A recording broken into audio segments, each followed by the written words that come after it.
राम राम संगवारी हो, जय जोहार, जय छत्तीसगढ़। स्वागत है मोर नए ब्लॉग वीडियो में। और कल मैं गए रहा हूँ रायपुर के जो सड्डू के एकता चौकरी संगवारी हो, वहाँ पे जस सम्राट दुकालू यादव के कार्यक्रम हुई से और बहुत ही ज़बरदस्त माहौल से कई माता मनों का जस गीत में चढ़ी से।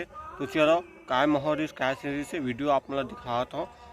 ये जगह बैठे रहो और उठ के आ जाके ज्यादा प्रयास मत करो। संगवारी हो हवन पहुँच चुके हैं एकता चौक सड्डू और यहाँ पे भीड़ देख सकते हो आप मन। जस सम्राट दुकालू यादव के गाना ला सुनने बहुत ज़्यादा लोग खाली है, जोरदार बजा दे ताली, जोरदार बजा दे ताली।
तो